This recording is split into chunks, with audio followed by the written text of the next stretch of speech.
जादुई मछली।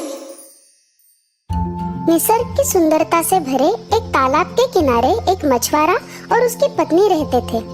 वो मछुआरा बड़ा मेहनती और ईमानदार इंसान था। वो अपने पत्नी से बहुत प्यार करता था। मछुआरा रोज तालाब में जाकर मछली पकड़कर अपना गुजारा कर रहा था, पर उसकी पत्नी खुश नहीं थी। और कब तक मुझे इस गंदी कुटिया में रहना पड़ेगा? मेरा दम घुटता है यहाँ। प्रिय, तुम्हें खुश करने के लिए मैं क्या करूं? अब तुम ही बताओ। अच्छा, तो मुझे इस बदबूदार कुटिया से बाहर निकालो। कितनी बदबू आती है यहाँ। कितना भी साफ करने के बावजूद ये बदबू जाती ही नहीं। एक दिन ऐसे ही मछली पकड़ने के लिए मछुआरा तालाब में गया था। उस दिन मौसम बड़ा सुहाना था, पर सुबह से उसे एक भी मछली नहीं मिली। शायद आज मुझे भूखा ही सोना पड़ेगा। तभी अचानक उसके मछली पकड़ने वाली छड़ी को मछली का एहसास हुआ। वो रस्सी को जोर से खींचने लगा। तब उसे एक नन्ही सी खूबसूरत मछली उस कांटे में अटकी नजर आती है। मछुआरा हैरान रह जाता है। वो मछली काफी खूबसूरत और चमकीली होती है। क्या बात है, कितनी खूबसूरत मछली है। क्या सोच रहे हो दोस्त? मैं इतनी भारी कैसे हूँ, यही ना? हाँ, ये क्या, तुमने भी बात की? हाँ, क्योंकि मैं एक आम मछली नहीं हूँ। इस वजह से मैं इतनी भारी और चमकीली हूँ, और मुझे तुम्हारे बारे में सब कुछ पता है। मछुआरा हैरान होकर उसकी तरफ देखता रहता है। मैं एक जादुई राजकुमारी हूँ। मुझे जाने दो, मुझे मत मारो। मुझ में खाने जैसा कुछ नहीं है। मुझे जाने दो। तुम जा सकती हो, मैं तुम्हें कुछ नहीं करूंगा। धन्यवाद, तुम कितने अच्छे हो। मछुआरा अपनी खाली टोकरी लेकर घर की ओर दौड़ने लगा। उसे इस अद्भुत मछली के बारे में अपनी पत्नी को बताने की बड़ी उत्सुकता थी। ये क्या, आज तुम ऐसे ही खाली हाथ आ गए? फिर हम आज खाएंगे क्या? नहीं, मैंने आज एक बहुत ही अद्भुत मछली पकड़ी थी। बोलने वाली मछली, एकदम इंसानों जैसे बोलने वाली मछली। क्या? बोलने वाली मछली? हाँ, उसने मुझे बताया कि वो एक जादुई राजकुमारी है। क्या? और तुमने उसे ऐसे ही जाने दिया? मतलब?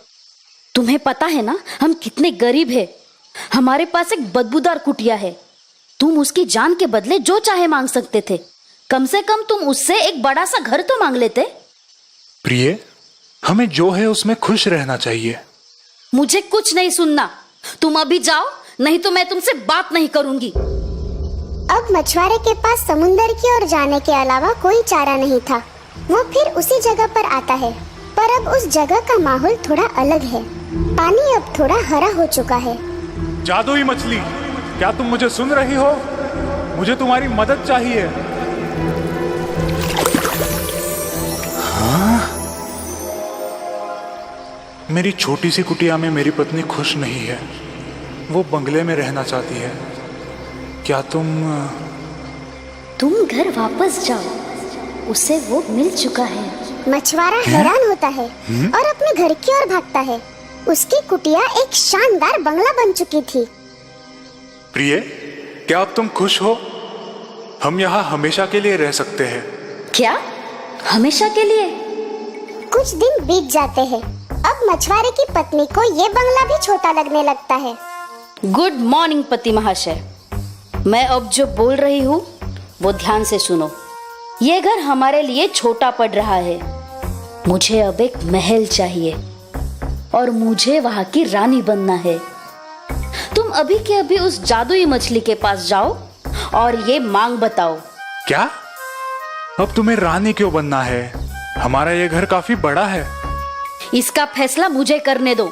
तुम अभी जाओ और मांग पूरी करके ही वापस आना। पति को समझ नहीं आता कि अब क्या करे। वो समंदर की ओर चल पड़ता है। समुंदर किनारे आज हवाएं तेज और पानी का रंग थोड़ा लाल हो चुका था। उसे अजीब सा लगने लगता है।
चुका था और पानी का रंग भी काला हो चुका था।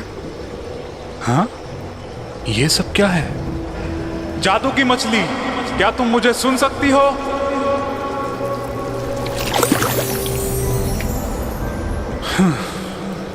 मुझे माफ करना, मेरी पत्नी अब भी खुश नहीं है। वो क्या चाहती है? अब वो सर्वशक्तिमान बनना चाहती है। वापस जाओ, वो ये पहले ही पा चुकी है।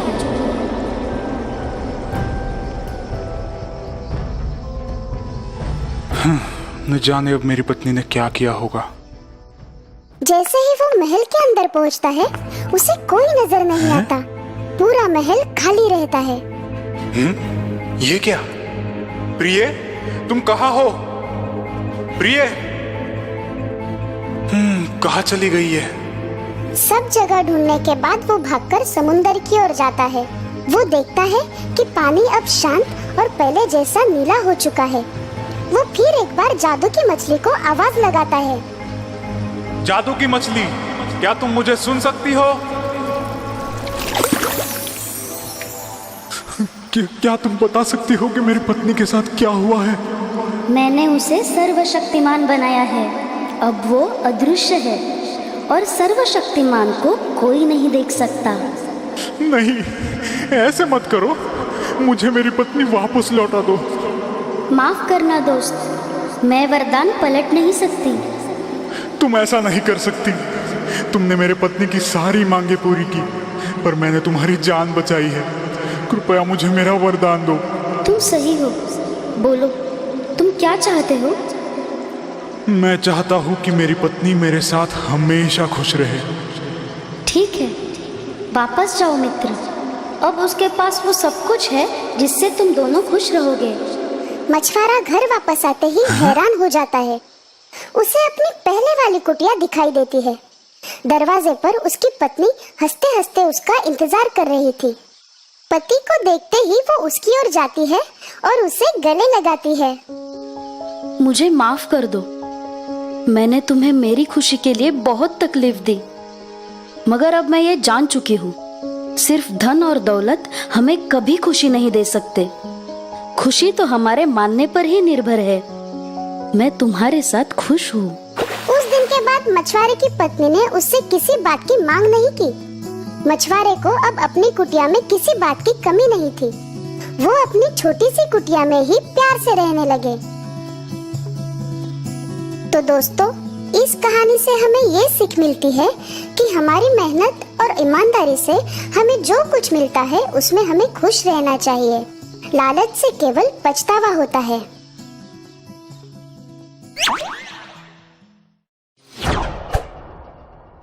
सोने का पंछी। कई वर्षों पहले एक राजा था, जिसके राज्य में एक अनोखा सेब का पेड़ था। वो सबसे अलग इसलिए था क्योंकि उस पर सोने के सेब लगते थे।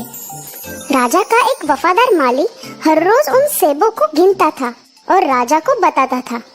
लेकिन एक दिन अचानक एक सेब चोरी हो गया। माली से ये वार्ता सुनकर राजा क्रोधित हुआ। चोर को हम जरूर सजा देंगे। उस रात माली ने अपने बड़े बेटे को सेब की रखवाली करने के लिए रखा, लेकिन बीच रात में ही वो सो गया। दूसरे दिन सुबह फिर से एक सेब कम था। आज मैं अपने दूसरे बेटे को सुरक्षा के लिए रखूंगा। ठीक है। रात हो गई और माली का दूसरा लड़का भी सो गया। दूसरे दिन फिर से एक सेब कम था। अब मालिक के तीसरे और सबसे छोटे बेटे ने पहरेदारी की जिम्मेदारी ली। रात हो गई। मालिक का तीसरा बेटा अपने काम में लग गया। आओ सेब चोरो, अब आके दिखाओ। थोड़ी देर बाद जैसे ही गहरी रात हो गई, तभी अचानक कुछ पत्तों की आवाज आने लगी। उसने देखा कि एक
सोने का पंछी एक लकड़ी के पिंजरे में बंद होगा। उसके ठीक सामने एक सोने का पिंजरा भी होगा, पर तुम उस पिंजरे को बदलने की कोशिश मत करना, वरना पछताओगे। लोमड़ी ने फिर एक बार अपनी पूंछ फैलाई और नौजवान लड़का उस पर सवार हो गया। दोनों किले के पास पहुंच गए। लड़का किले के अंदर गया, जहां उसे लोमड़ी ने कहा हुआ कमरा दिखाई दिया और वो सोने का पंछी भी। इस खूबसूरत पंछी को ऐसे लकड़ी के पिंजरे में रखना अच्छी बात नहीं है। जैसे ही लड़के ने पिंजरे को बदलने के लिए दरवाजा खोला, पंछी चीखने लगा और उसकी आवाज से सैनिकों की नींद उड़ गई। उस लड़के को कैदी बनाया गया। दूसरे दिन सुबह उसे दरबार में पेश किया गया। उसे वहाँ मौत की सजा सुनाई गई। मेरे सरकार, कृपा करके मुझ पे दया कीजिए। मैं तुम्हें एक ही शर्त पर छोड़ूंगा। जाओ, मेरे लिए वो सोने का घोड़ा ले आओ जो तूफान जैसे तेज दौड़ता है। तभी मैं तुम्हारी सजा माफ करूंगा और वो सोने का पंछी भी दे दूंगा। उसने फिर से अपना सफर शुरू किया। तब रास्ते में उसे उसकी दोस्त लोमड़ी मिली। तुमने देखा ना क्या हुआ मेरी सलाह ना मानने का नतीजा। तुम एक अच्छे लड़के हो, इसलिए उस सोने के घोड़े को ढूंढने में मैं तुम्हारी मदद करूंगी। तुम सीधे जाना, फिर तुम्हें एक किला नजर आएगा जहाँ वो घोड़ा अपने टेंट में खड़ा होगा। उसकी देखरेख करने वाला गहरी नींद में सो रहा होगा। घोड़े को चुपचाप वहां से छुड़ा लेना, पर उस पर पुराने चमड़े का सैडल डालना मत भूलना, और उसके पास ही पड़ा सोने का सैडल बिल्कुल मत लेना। सब कुछ सही जा रहा था। घोड़े को देखकर लड़का बोला, मैं इसको सोने का सैडल दूंगा, इसका हक बनता है। जैसे ही लड़के ने सोने के सैडल को हाथ लगाया, उसकी देखरेख करने वाला जाग गया। रक्षक दौड़कर आए और उसे गिरफ्तार किया गया। अगले दिन फिर उसे मौत की सजा सुनाई गई और उसने फिर दया की भीख मांगी। तुम खूबसूरत राजकुमारी को मेरे सामने ले आए तो मैं तुम्हारी जान बख्श दूंगा। फिर तुम वो पंछी और घोड़ा अपने पास रख सकते हो। लड़का अपनी राह चल पड़ा। उसे फिर लोमड़ी मिली। अगर तुमने मेरी बात मानी होती तो तुम्हारे पास पंछी के साथ साथ घोड़ा भी होता। मैं तुम्हारी फिर से मदद करूंगी। यहाँ से आगे जाकर तुम किले में पहुंच जाओगे।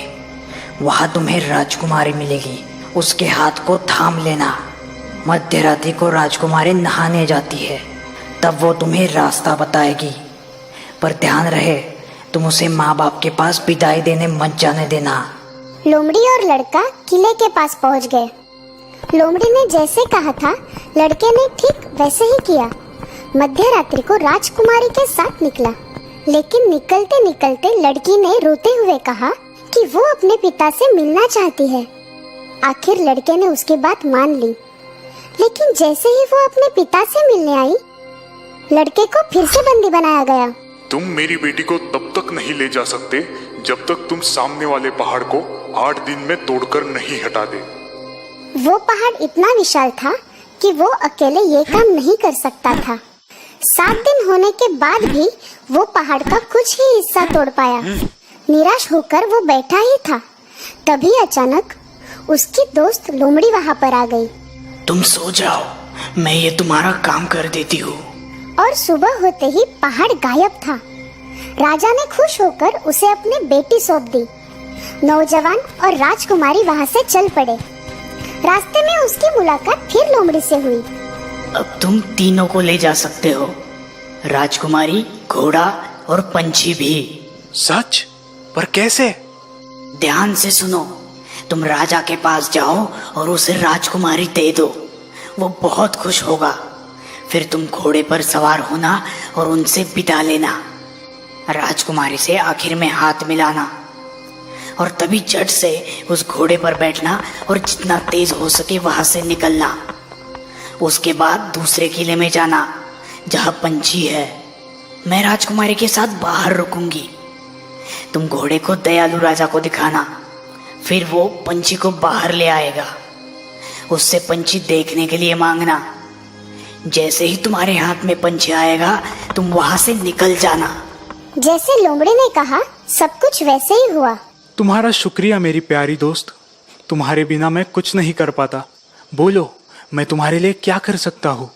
ऐसी बात है तो मुझे खत्म कर दो। क्या? मैं ऐसा नहीं कर सकता। तुम मेरी दोस्त हो। ठीक है, जैसी तुम्हारी मर्जी, लेकिन मैं तुम्हें एक सलाह देती हूँ। 2 बातों को हमेशा याद रखना। वापस लौटते वक्त किसी की भी मदद मत करना और फिरौती मत देना। और याद रहे, नदी के किनारे बिल्कुल मत बैठना। वो राजकुमारी के साथ सवारी करते हुए उस गांव में पहुंचा जहां उसके दोनों भाई थे। वहां 2 आदमियों को फांसी होने वाली थी। उसने देखा कि वो 2 आदमी उसके भाई थे जो अब चोर बन गए थे। रुको, मेरे सारे पैसे ले लो, पर मेरे भाइयों को छोड़ दो। अपने भाइयों को छुड़ाने के बाद वो सभी जंगल से जा रहे थे। तभी दोनों भाइयों ने नदी के किनारे बैठकर कुछ खाने की सोची। इसी दौरान छोटा भाई लोमड़ी की सलाह भूल गया और इससे पहले कि वो कुछ सोचता, उसके दोनों भाइयों ने उसे नदी में ढकेल दिया। फिर राजकुमारी, घोड़ा और पंछी के साथ वो अपने राज्य के राजा के पास पहुंच गए। महाराज की जय हो। महाराज, हम सोने के पंछी को ले आए हैं। हमने हमारी मेहनत से उसे जीता है।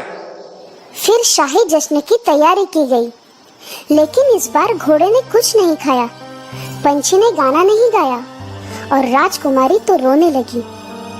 छोटा बेटा नदी में गिर गया था, लेकिन किस्मत से नदी सूखी थी। लेकिन नदी का किनारा इतना सीधा था कि वो ऊपर नहीं आ पा रहा था। तभी उसकी दोस्त लोमड़ी फिर से वहां आ गई। अगर तुमने मेरी बात याद रखी होती तो आज ये हालत नहीं होती। फिर भी तुम मेरे दोस्त हो, मैं तुम्हें यहाँ नहीं छोड़ सकती, इसलिए मेरी पूंछ जल्दी से कस के पकड़ो